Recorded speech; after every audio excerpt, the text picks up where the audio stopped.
जय Jivdani. Beauty with astrology की founder मैं कामिनी खन्ना आप सभी समझदार दर्शकों के साथ एक बार फिर एक चर्चा का विषय लेकर हाजिर हूँ। चर्चा यह है कि शुक्र अपनी उच्च राशि मीन राशि में प्रवेश कर रहे हैं। अब चर्चा को मैं शुरू करूं सबसे पहले आपसे नम्र निवेदन कर दूं कि सब्सक्राइब कीजिए मेरा ये यूट्यूब चैनल YouTube/ब्यूटी विद एस्ट्रोलॉजी। जब आप सब्सक्राइब करेंगे तो पॉप अप होकर ऊपर बेल बटन आएगा और उसे क्लिक करते ही मेरे चैनल की सभी जानकारियां आप तक सबसे पहले पहुंचती रहेंगी। मैं जो राशिफल बताती हूँ वो लग्न के अनुसार है और जिन लोगों को कंसल्टेंसी चाहिए उनके लिए मैंने व्हाट्सएप नंबर दिया हुआ है। चलिए अब हम जानते हैं कि शुक्र क्या है। शुक्र अपने आप में संतान के, सभ्यता के, सुखों के साथ साथ आकर्षण के, प्रेम के, चाहे किसी भी प्रकार का प्रेम हो, चाहे बच्चे का माँ से हो, भाई का बहन से हो या प्रेमी का प्रेमिका का हो, आकर्षण आपके चेहरे पर, सुंदरता, खूबसूरती, इसके अलावा सुखों की वर्षा और लावण्य, ऐश्वर्य, धन, अपार संपत्ति, वाहन, इन सभी चीजों के स्वामी होते हैं। आपने जीवन में जितना भी खुशी देखी है तो खुशी का दूसरा नाम शुक्र है। तो शुक्र जो है वो किस राशि में जा रहे हैं? मीन राशि में जा रहे हैं। अब मीन राशि क्या है? मीन राशि एक जलीय राशि है और शुक्र भी जलीय तत्व के हैं। तो शुक्र इस राशि में जाकर खुद को बहुत कंफर्टेबल मानते हैं और खुद को उच्च के मानते हैं। लेकिन मीन राशि जो है कुछ जलीय राशि होने के बावजूद गुरु की राशि है, 12वें घर की राशि है काल पुरुष की कुंडली के हिसाब से। तो बेड प्लेजर्स की राशि है, खर्चों की राशि है और विदेश की राशि है। साथ साथ हम बात कर सकते हैं ऐसे कि अध्यात्म की भी राशि है। तो शुक्र जितना यहाँ जाकर मजा, मस्ती, लावण्य, ऐश्वर्य इसमें खो जाते हैं, कामेच्छाओं को बढ़ाते हैं, उतना ही ज्यादा यहाँ पर वो आध्यात्मिक भी हो जाते हैं।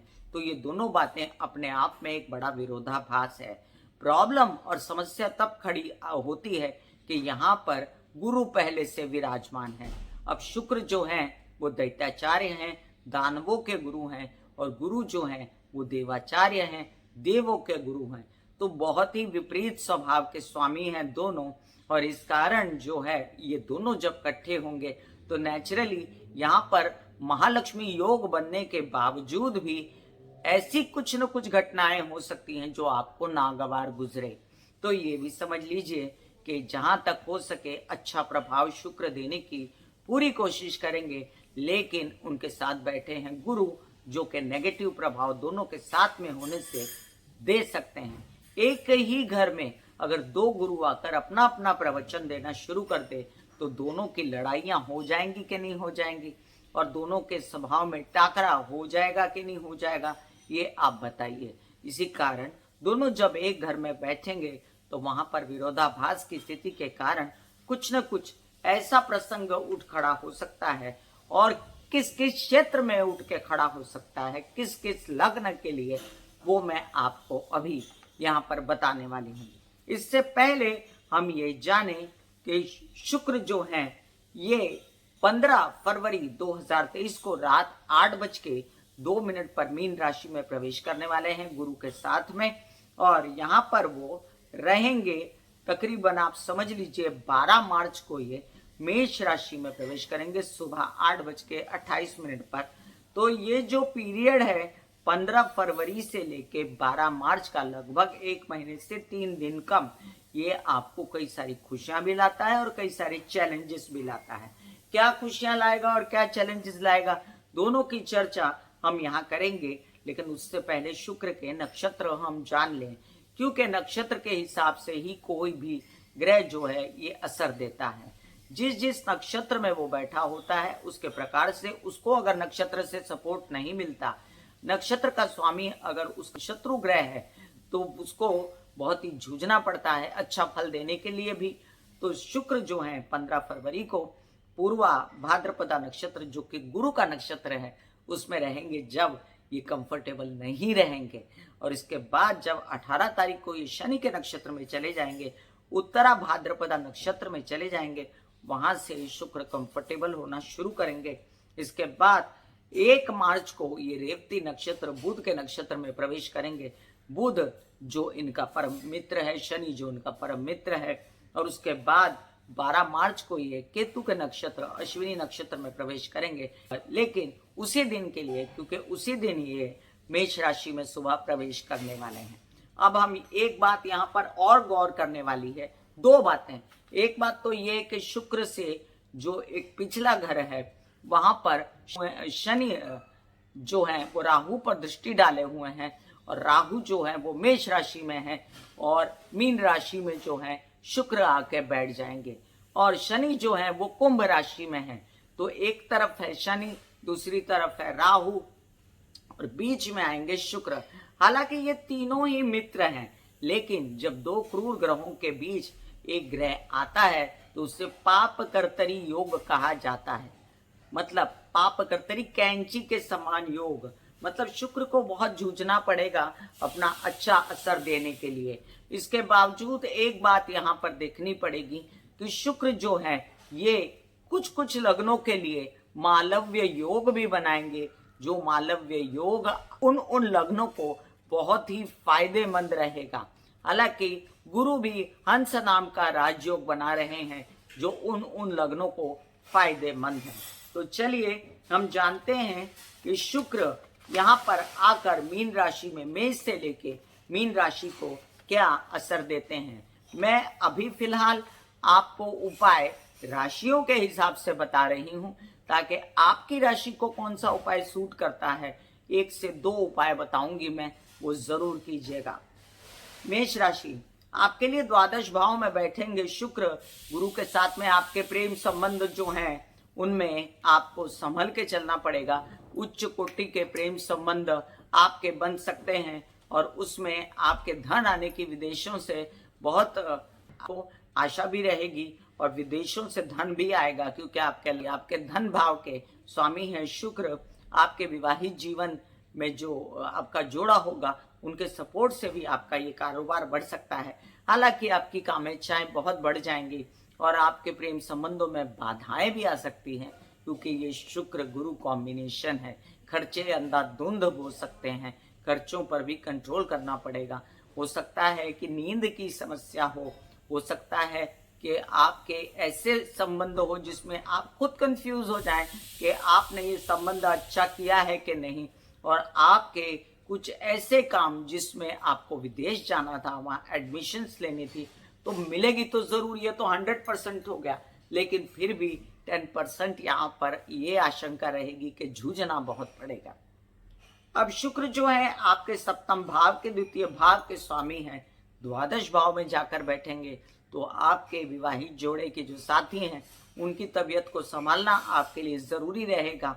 आपके कुछ परिवारजन हैं जिनकी तबीयत को संभालना आपके लिए जरूरी रहेगा, और बोलने चालने का जो आपका तरीका है, ओवर ज्यादा बातचीत मत करिएगा, उससे आपको तकलीफ होगी। वृषभ राशि, आपके लग्नेश हैं शुक्र और जाकर बैठ रहे हैं वो लाभ भाव में। बहुत ही बड़ा योग बन रहा है आपके लिए कि आपको खूब सारा धन लाभ मीडिया आर्ट वगैरह से मिलने जा रहा है। आपके कुछ ऐसे काम जो आपकी पर्सनालिटी से बनने वाले थे, मतलब आप फोटो सेशन करेंगे या फिल्म लाइन में जाना चाहते हैं या मीडिया लाइन में जाना चाहते हैं, या आप जाना चाहते हैं टेलीविजन वगैरह में, स्टेज पर एक्टिंग के लिए, क्रिएटिविटी के लिए, तो वो काम आपके खूब बनेंगे और उनसे धन की प्राप्ति भी आपको होगी। आप ये भी समझ लीजिए कि आपके आकर्षण से रिलेटेड जितनी समस्या है वो खत्म है, और आपके सुंदरता से रिलेटेड जितने पैसे आने थे, मतलब आप कोई ऐसा काम करते हैं जिसमें जैसे कोई मॉडल है, फैशन डिजाइनिंग है, फैशन का काम करते हैं, तो आपका खूब नाम होगा। आप ये भी समझ लीजिए कि विवाद और केसेस में वृद्धि हो सकती है। हो सकता है ताया चाचा की तबीयत खराब हो, मोटापा और डायबिटीज से बचने के लिए आप उनको कह सकते हैं, और कह सकते हैं ओम महालक्ष्मी माँ का जाप करने के लिए। यहाँ पर मैं आपको बता दूं कि आपका परम उपाय है दुर्गा सप्तशती के पाठ करना भी। मिथुन राशि के लिए आपके जो दशम भाव में आकर जब शुक्र बैठेंगे तो आपका art, media, creativity, fashion designing, रुई, कपड़ा वगैरह खूब सारा काम चलने वाला है। बस आप तैयार हो जाइए, कमर कस लीजिए कि मेहनत बहुत करनी पड़ेगी, बहुत विरोधों का सामना करना पड़ेगा। जहाँ काम करेंगे वहाँ अनकंडीशनली लोग आपका साथ नहीं देने वाले, आपको तंग करने वाले हैं, परेशान करने वाले हैं, दो तरह की बातें होंगी, कोई कहेगा कि आप अच्छा काम कर रहे हैं, कोई कहेगा आप अच्छा काम नहीं कर रहे हैं, लेकिन आपका काम बनेगा ज़रूर, आपको जूझना पड़ेगा। आपके पिता की तबीयत को संभालना है और आपके जो हैं शुक्र द्वादश भाव के स्वामी हैं, शुक्र आपके पंचम भाव के स्वामी हैं, तो याद रहे आपके विदेश रिलेटेड काम भी बनते नजर आते हैं मुझे, बड़े से बड़ा काम।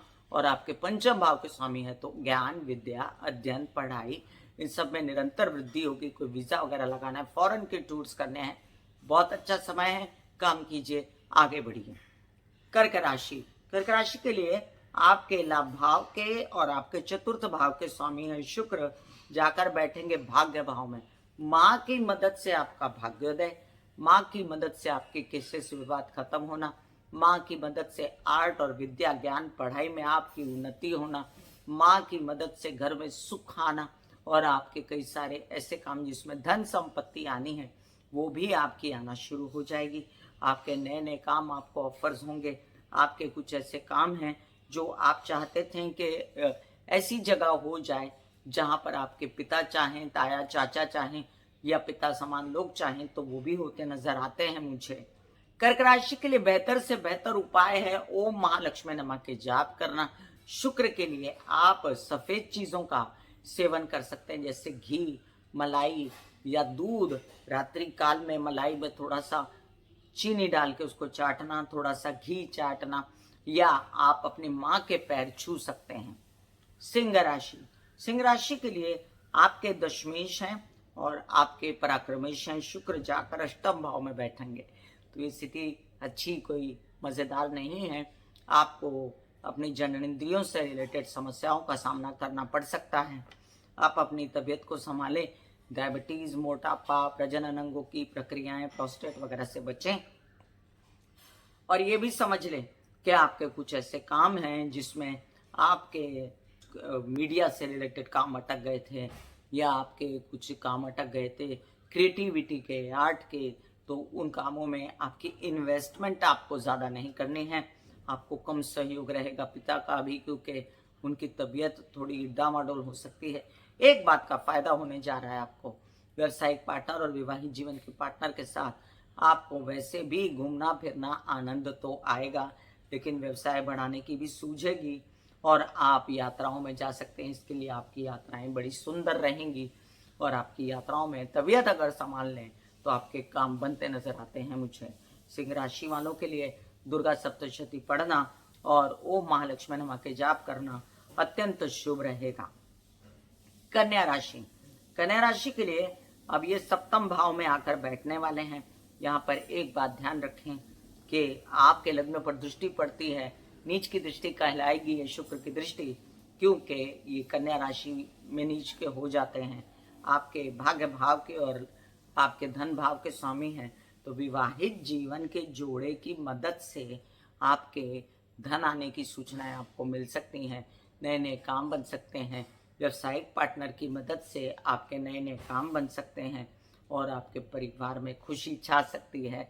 आपके प्रजनन अंगों से रिलेटेड, खासकर स्त्रियों में माहवारी, यूट्रस, ओवरीज वगैरह से रिलेटेड समस्याएं होंगी, तो संभल के रहिएगा, डॉक्टरी चेकअप वगैरह करवाइएगा। वैसे शुक्र सप्तम भाव में अपने ही घर सा फील करते हैं, इसलिए यहाँ पर व्यवसाय बढ़ने की पूरी संभावनाएं हैं। तुला राशि, आपके लग्नेश शुक्र उच्च के होंगे, अच्छी स्थिति है, लेकिन षष्ठ भाव में बैठेंगे तो काल पुरुष की कुंडली के हिसाब से ये बहुत अच्छी स्थिति नहीं मानी जाएगी। लेकिन और उनकी दृष्टि भी द्वादश भाव पे पड़ेगी, जहाँ उनकी उच्च की दृष्टि मानते हुए भी वहाँ पर कन्या राशि है जो कि उनकी नीच राशि है। तो आपके प्रेम संबंधों को संभालना, तबीयत को संभालना, कर्जे न लेना और तबीयत का विशेष रूप से प्रजनन अंगों का ध्यान रखना, इसके अलावा खूबसूरती का ध्यान रखना, आंखों का ध्यान रखना जरूरी होगा। आपके लिए यहाँ पर व्यवसाय बढ़ाने की युक्तियाँ आपको भी सूझेंगी और आपके लिए सबसे अच्छा उपाय है काली की आराधना, दुर्गा की आराधना, जिससे शुक्र आपके कई काम बनाएंगे और आपके अष्टम भाव के भी स्वामी शुक्र ही हैं। तो तबीयत को भी अगर ओम ऐं ह्रीं क्लीं चामुंडाय विच्चे का जाप करते रहें तो आपके इस जाप से तबीयत आपकी सुधरती रहेगी, बल आपको मिलता रहेगा।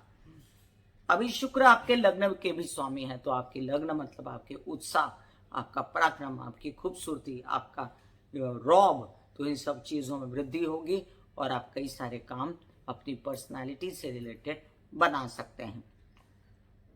वृश्चिक राशि, वृश्चिक राशि के लिए सप्तम भाव के स्वामी, द्वादश भाव के स्वामी, अगर विवाहित हैं तो विवाहित जोड़ा, अगर द्वादश भाव में प्रेम संबंध है, शादी नहीं हुई, तो वो संबंध, ये दोनों ही आपको खूब माइंड को एंजॉयमेंट देने वाले हैं। क्यों? क्योंकि पंचम भाव में आकर बैठेंगे शुक्र, बच्चों से बड़ी खुशियां मिलेंगी, बच्चे उद्दंड भी हो सकते हैं, बच्चे बदतमीजी भी कर सकते हैं, और ये भी हो सकता है कि आपको उनकी चिंता भी हो और उनके लिए बहुत सारे खुशियों के आयाम आप जुटाएं, उनके लिए आप बहुत सारे काम करें। मित्र भी इसी तरीके का सलूक करेंगे, बहुत अच्छा भी और बहुत अजीब भी। तो आप बड़ा कंफ्यूज हैं इस बात को लेकर के मेरा इनके प्रति क्या दायित्व है, लेकिन फिर भी आप मित्रों के, बच्चों के सहयोग से कई ऐसे काम करेंगे जो विदेश में काम बन जाएंगे और धन आने की योजनाएं बनेंगी। धनु राशि, आपके षष्ठ भाव के लाभ भाव के स्वामी हैं, चतुर्थ भाव में बैठेंगे। माँ की समझदारी से उन्नति आपके जीवन में, आपके जीवन में खुशियां माता के कारण, आपके घर में सुखों की व्यवस्था माता के कारण, आपके घर में वाहन आना, ये भी लिखा हुआ है कार्ड्स पर, घर की व्यवस्था, रेनोवेशन वगैरह होने की पूर्ण संभावनाएं, लोन्स चुकने की संभावनाएं, लेकिन लोन नया नहीं लेना है, नहीं तो फंसेंगे। और बता दूं आपको कि आपके धन आने की पूर्ण आपको संभावनाएं बढ़ जाएंगी। विवाद केसेस बड़ा जोर पकड़ सकते हैं, लेकिन सुलटने के लिए, तो जो भी जोर पकड़ेगा वो बुराई के लिए नहीं, सुलटने के लिए। आपके लिए जो सबसे अच्छा उपाय है वो है ओम महालक्ष्मी नमः और दुर्गा सप्तशती के पाठ, या आप सरस्वती माँ की आराधना करें, क्योंकि इन दिनों राहु भी पंचम भाव में बैठे हैं और आपको तकलीफ दे रहे हैं। सरस्वती की आराधना से ये तीनों ही काम हो जाएंगे। मकर राशि, मकर राशि के लिए आपके लग्नेश हैं शनि, जो के पाप कर्तरी योग शुक्र के साथ बनाते हैं, लेकिन शुक्र उनका मित्र है, आपके पंचम भाव, आपके दशम भाव का स्वामी है और जाकर पराक्रम में बैठेगा।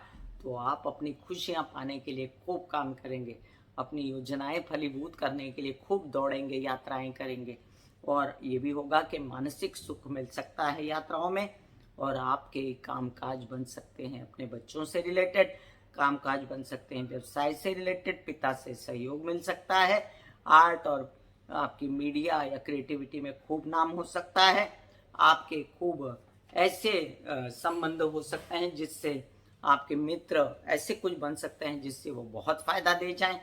फिर भी आप परेशान भी रहेंगे। याद रखिए, शुक्र गुरु कॉम्बिनेशन में इंसान बहुत मजे से नहीं रहता है। यात्राओं में एक्सीडेंट से बचें, कोई ऐसी जबरदस्ती वाहन वगैरह तेजी से चलाना और अपने छोटे भाई बहनों के साथ गलत व्यवहार करना आपको सूट नहीं करेगा। आप दुर्गा सप्तशती के पाठ, महाकाली की आराधना, शुक्र के सभी उपाय कर सकते हैं। मैं शुक्र के उपायों का डिस्क्रिप्शन में लिंक डाल देती हूँ।